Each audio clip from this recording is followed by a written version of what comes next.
um podcast Companhia das Letras.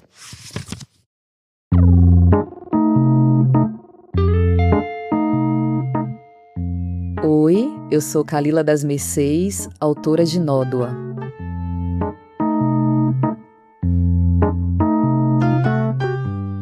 Essa é a Rádio Companhia, o podcast da Companhia das Letras que respeita a sua inteligência e alimenta o seu amor pelos livros. Eu sou Stephanie Roque e nesse episódio mais curto do podcast, eu tô sempre na companhia de um autor ou de uma autora que está lançando um livro aqui pela editora. Aqui a gente conhece essa pessoa melhor com uma conversa sobre o processo de escrita dela e com um jogo rápido de perguntas e respostas e muitas recomendações de leitura, como vocês já sabem. Hoje eu tô na companhia da escritora, poeta, jornalista e pesquisadora Kalila das Mercês. Ela é autora de Notas de um Interior Circundante e Outros Afetos e de Planta Oração. Agora, Kalila lança pela Companhia das Letras o primeiro romance dela. Em Nódoa, ela conta histórias de mulheres em movimento, mas que se mantêm entrelaçadas de várias formas ao longo de gerações. Kalila, bem-vinda. Eu queria te pedir para contar pra gente um pouquinho mais sobre o Nódoa. Obrigada, Esté. Salve todo mundo que está escutando. Bom, Nódoa é um romance sobre mulheres em movimento, né, sobre partidas, permanências e diferentes maneiras de construir uma vida. Eu fico pensando sempre nessas tentativas e nessa relação da vida, morte e vida, né, desse começo, meio começo. Quem tem o direito a permanecer, né, quando não está mais aqui? Quem pode reclamar a vida e a morte? Em Nódoa eu busquei pensar numa temporalidade que não é a cronológica, mas uma temporalidade espiralar. Então eu vou acompanhando essas mulheres, né, em tempos, em lugares distintos, que se deslocam do nordeste do país até o sudeste e vou trazendo para essa narrativa alguns elementos, né, que faz parte dessa jornada de migrante, né, como cartas, cadernos, lembranças, sonhos, notícias, obras de arte, músicas, essas relações que vão sendo construídas ao longo do tempo. Eu acho que é um livro que eu me interesso muito no que permanece, embora Nódoa muitas vezes seja refletida ou pensada como uma mancha, algo negativo, eu tento pensar também nessas outras marcas que ficam.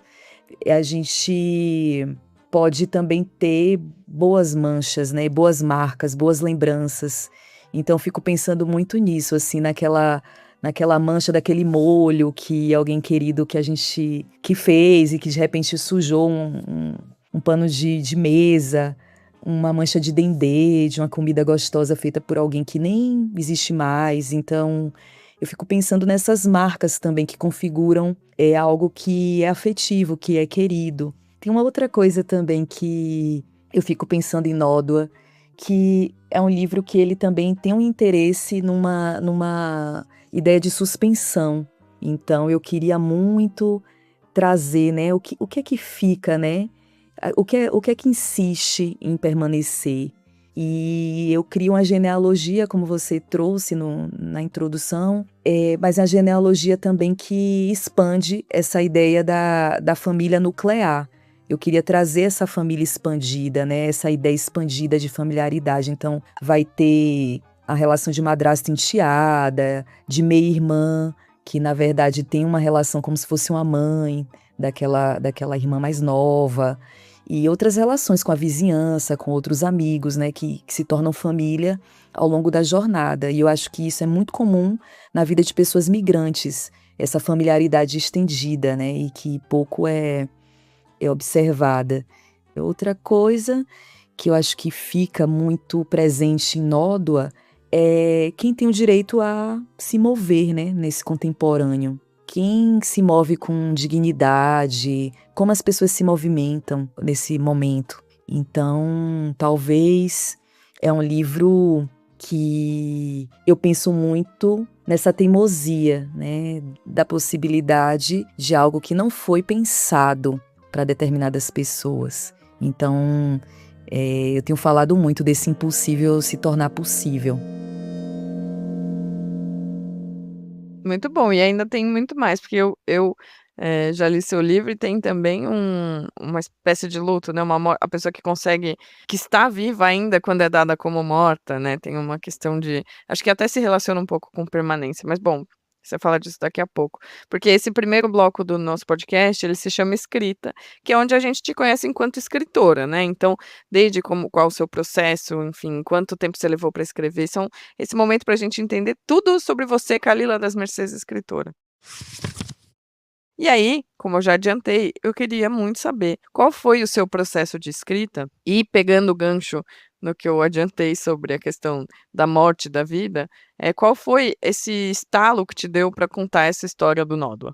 Bom, o meu processo ele acontece de acordo com um projeto.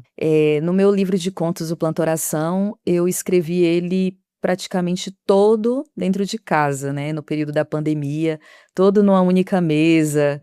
Então foi um livro, assim, que teve mais movimento interno do que externo, digamos assim. E já Nódoa é totalmente o contrário, porque é um livro sobre movimentos que foi escrito totalmente em movimento. Então, eu escrevi em ônibus, em aeroporto, em hotel, em casas provisórias, beira de rio, durante viagens, tanto no Brasil como fora do Brasil também. Então, foi um livro que eu acabei aprendendo também a escrever, em condições que eu não imaginava que eram possíveis. Então, eu precisei muito mais, assim, de uma escuta, de uma atenção, de um desejo, do que propriamente de ter esse lugar, né, ideal, assim. E foi um livro que eu escrevi, que eu reescrevi, que eu experimentei, que eu mudei, que eu pesquisei muito, até chegar a esse resultado. Eu tenho, Esté, comigo, assim, eu vou usar um termo bem nordestino, assim, talvez o sentido uma fissura, né, uma obsessão por pensar sempre nessa materialidade, né, da palavra, né. Eu acho que isso faz muito parte, assim, da maneira como eu gosto de escrever, da maneira como eu penso. Então, quando você me pergunta sobre isso da vida, morte, vida, né, desse movimento todo, é algo que quando eu soube, né, da catalepsia, né, que é esse estágio, né, que a pessoa fica, numa situação letárgica, isso aconteceu com um familiar. Aí eu fui para o velório desse familiar, e aí de repente eu fico sabendo, né, que ele já tinha passado por um processo de retorno e ele viveu mais 50 anos. Então isso instalou na minha cabeça uma obsessão. Então tudo que era notícias, né, sobre pessoas que voltavam, eu comecei a pesquisar isso, assim, né, e eu percebi que isso acontecia no Brasil e no mundo. Em alguns casos, tem literatura que aponta casos de pessoas que voltaram depois de mais de 30 dias, assim, né, mas mais recorrentemente 2, 3 dias, semanas. Então eu fiquei bem movimentada por esse assunto. Então, eu acho que esse processo, né, de pesquisar é algo que faz parte do meu trabalho.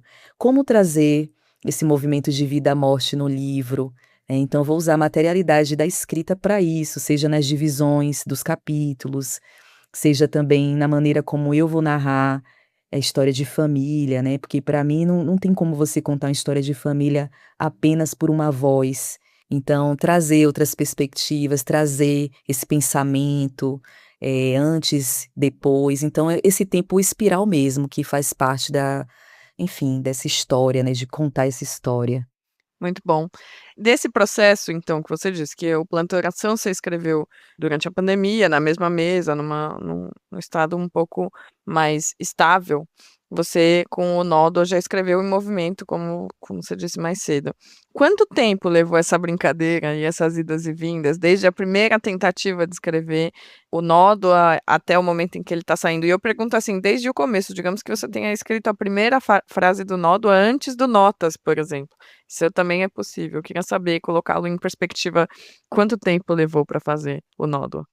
Olha, de escrita mais intensa, eu acho que 2 anos, mas essas frases, essa ideia da catalepsia já caminha comigo há bastante tempo, eu já tinha isso guardado. E aí um dia eu estava, né, em uma dessas viagens, no Nordeste, né, entre Maranhão e Piauí, de ônibus, e aí vem a voz da Raimunda e eu começo a escrever, e depois vem da Regi, e aí eu começo a escrever e não paro mais.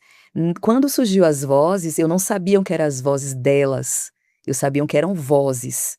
Então a voz chegou primeiro do que os nomes, né? Eu não sabia se eram vozes de mulheres, mas eu sabia que eram vozes de pessoas que estavam ali e estavam buscando melhores condições. E aí, quando eu decido que essas vozes vão ser de mulheres, é numa sacada, assim, que eu tenho de pensar nesse impossível, porque estamos vivendo 2026, e a gente percebe que as mulheres ainda têm uma certa dificuldade de se movimentar.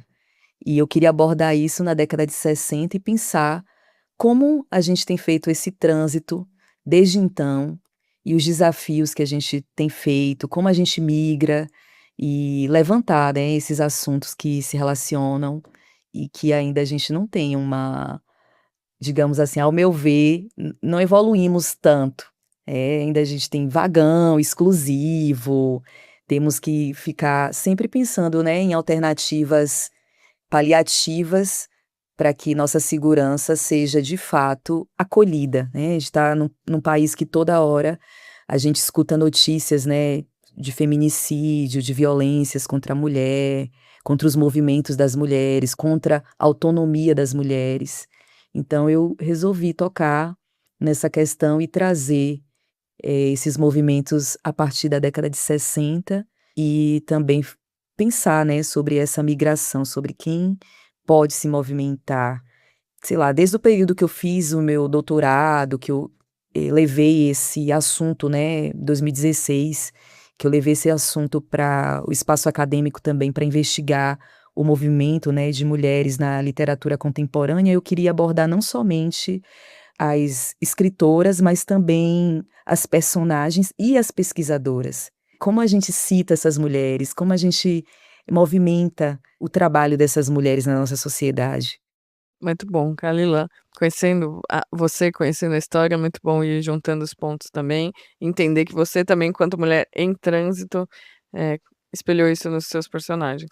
Mas, bom, a pergunta que eu adoro fazer para vocês que estão aqui conversando comigo é: por que você escreve? O que te motiva a escrever, a ser uma escritora, a publicar livros? Por que fazer isso em 2026? Por muitos motivos. Eu escrevo por muitos motivos, mas hoje eu penso bastante na escrita como trabalho. Sendo muito sincera, muito honesta, eu sou uma trabalhadora da escrita, né? Eu não escrevo por hobby, eu não escrevo como um acréscimo à minha atividade profissional, não é um produto, né, a mais. A escrita para mim é o meu trabalho, eu sou uma trabalhadora da escrita, né, da palavra. Então minha primeira formação ela é em comunicação, em jornalismo, e aí as demais foram todas ligadas a letras, à literatura, e eu já trabalhei em muitas coisas, né, eu já trabalhei como vendedora, como artesã, eu lembro que o meu primeiro estágio foi no museu, no atendimento, então tudo ligado à palavra, né, eu precisava da palavra. E em algum momento eu vou percebendo, né, e trabalhei como jornalista também, cobrindo, enfim, escrevendo, como uma assessora, essas coisas. E aí eu vou percebendo que a materialidade, né, esteve, a palavra para mim é o que teve de mais acessível, assim, foi o que eu pude me agarrar e é onde eu consigo, de alguma forma, moldar.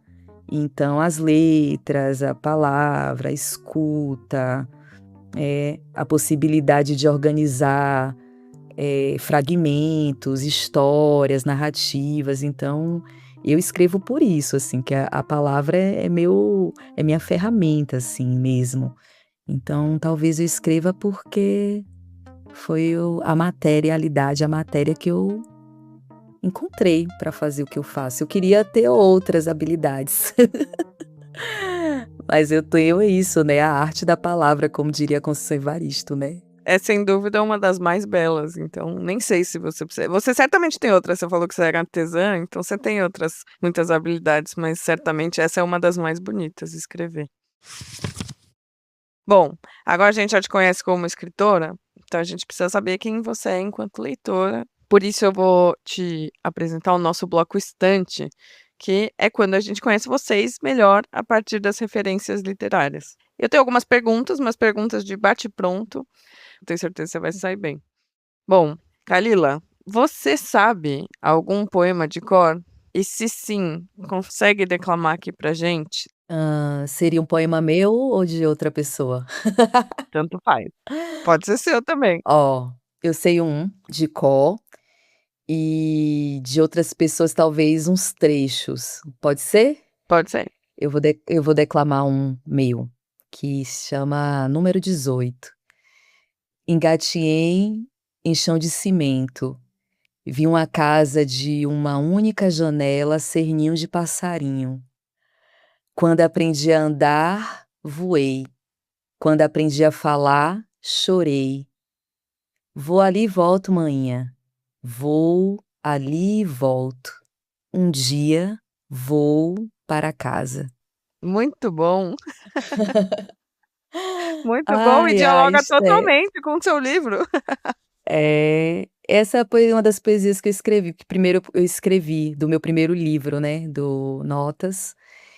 Mais recentemente teve uma poesia que a Lued gravou no álbum dela acústico, que é uma poesia de minha autoria, e aí eu não vou declamá-la, mas tem uma frase que eu gosto que é: "O tempo jamais é covarde". Essa é uma frase que eu gosto muito. Eu sei algumas coisas, tipo, tem uns trechos do Drummond, mas eu não vou me ousar, então vou ser um trecho da Conceição e ser um que me ocorreu da Bruna Weber, que toda vez que eu tô feliz em São Paulo, eu lembro dessa poesia da Bruna.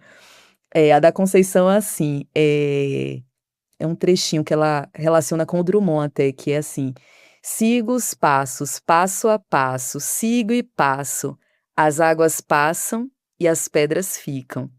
Aí esse trechinho da Conceição, e tem um outro trecho que é da Bruna Weber, que é pequenininha a poesia, mas é gigante, né, no entendimento, que chama São Paulo. De dia refri, de noite refrão. Ai, amei. É muito raro a gente ter autores que lembram de cor, poemas quando eu peço, mas é sempre lindo, amo Eu ouvir poesia. gosto, eu gosto muito. Se tivesse mais tempo, eu ia lembrar de outras, porque eu aprecio muito o Ali Salomão, a Nina Risse, a Ana Martins Marques. Tipo assim, tem uma galera que nossa, eu amo ler poesia. Queria saber mais de cor, mas eu não sei. Não, mas você, olha, já arrasou, você trouxe 3 e ainda tem umas possíveis aí, adorei. É. Bom, outra coisa, outra pergunta. Se você pudesse trocar de lugar com um personagem, qualquer personagem da literatura, com quem você trocaria? Eu não quero trocar com ninguém, sabe por quê, Esté? Porque eu só gosto de livro com problemas. Eu gosto de personagens problemáticos.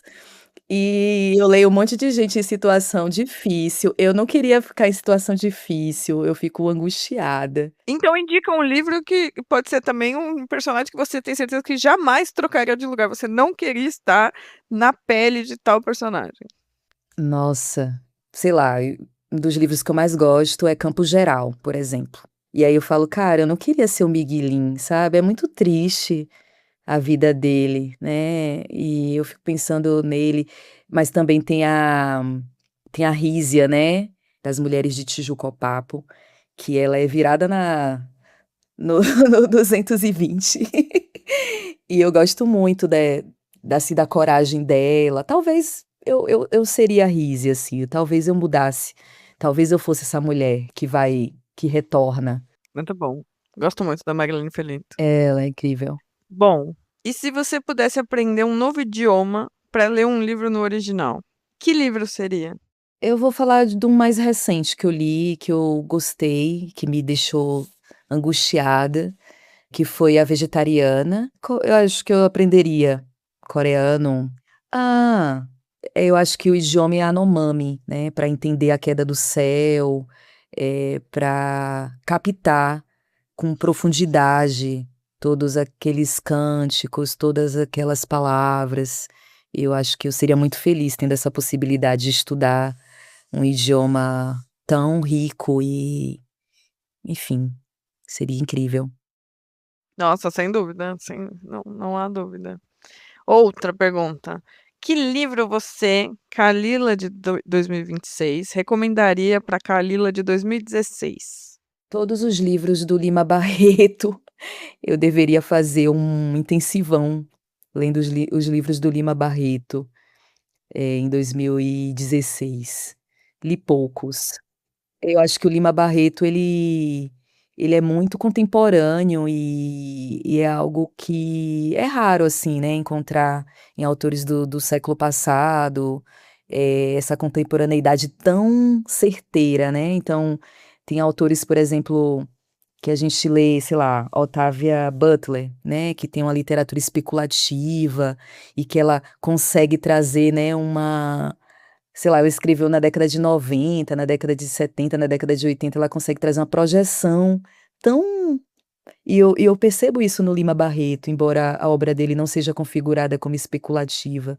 Então ele traz, assim, uma narrativa que fala muito de Brasil, que Aham. fala muito do comportamento das pessoas. Eu acho isso curioso, eu acho que eu leria mais o Lima Barreto em 16, e me prepararia melhor para a vida. Legal, legal, bem lembrado.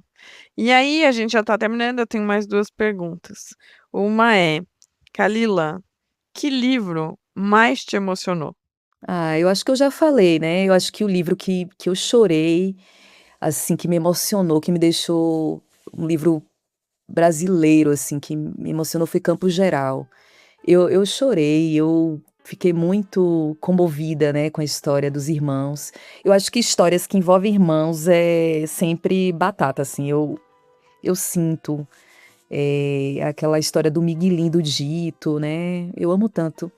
Aí tem outras histórias também, né, Becos da Memória, aquela parte da travessia do Tio Totó é algo que me comove muito, que também eu lembro sempre dessa passagem, né, dessa travessia que ele acaba atravessando sozinho e, enfim, dando spoilers, os amores, né, ficam e vão ao mesmo tempo. Então eu gosto dessa movimentação de suspensão e também dessas histórias que trazem a morte também como pulsão de vida, né, e de continuidade. Então acho que essas 2 histórias me comovem. Muito bom, e 2 mestres da linguagem, né, Conceição Evaristo e Guimarães Rosa. Bom, mas para terminar, a companhia esse ano faz 40 anos, como você sabe, e eu queria saber que livro da editora mais te marcou? Ixi, tem uma lista. Companhia das Letras, eu tenho uma lista de livros que me marcaram. Mas se for para escolher um, eu vou hoje escolher Sula, da Toni Morrison. Inclusive, quem pegou meu livro emprestado, me devolva. É o livro que sumiu, vou aproveitar para fazer o apelo. Mas, assim, é muito difícil escolher um livro só, né. Mas, assim, eu acho que Sula é um livro que eu sempre retorno, é um livro que me interessa também, que traz essas relações das mulheres em relação às mulheres, a relação que envolve vínculos, que envolve as escolhas, que também tem ali uma pulsação de contradições, e eu acho que a Toni Morrison ela é mestra em a gente caminhar, caminhar, caminhar com uma personagem de repente apresenta, né, a grandiosidade e a pequenez dessa mesma figura. Então, trabalhar, né, com essa não com esse heroísmo, isso e nem com personagens necessariamente vindos de uma peculiaridade, enfim, eu acho ela mestra nisso, assim, de pegar uma figura e trazer, né, sua humanidade, suas marcas ali de vivência, suas lealdades, suas deslealdades. Então eu fico com Sula hoje. Ótimas referências, ótimas recuperações de leitura. Adorei, Kalila, te conhecer como leitora e fez muito mais sentido também conhecendo seu livro e você enquanto escritora. Espero que todo mundo leia seu livro e também reconheça isso no que você escreve. Então, queria agradecer demais a sua presença aqui, Kalila, porque foi um prazer estar na sua companhia. Obrigada, gente. Obrigada, Esther. Foi uma delícia conversar com você. Espero que a gente tenha mais oportunidades de prosear. E é isso. Um forte abraço a todo mundo que escutou. Até logo. Bom, os livros e autores citados nessa conversa estão na descrição desse episódio. E leiam Nódoa, claro, que já está nas livrarias. E obrigada a você que nos ouve. Na semana que vem, a gente volta com um episódio mais longo. Eu vou conversar sobre os 70 anos de Grande Sertão Veredas, que é a obra-prima do Guimarães Rosa, mas assim como Kalila disse, também tem Campo Geral e outros, claro. E vou falar com a professora de literatura brasileira da USP, a Judith Rosenbaum, e com o escritor Jefferson Tenório. Então tá imperdível. Até lá, até semana que vem e boas leituras.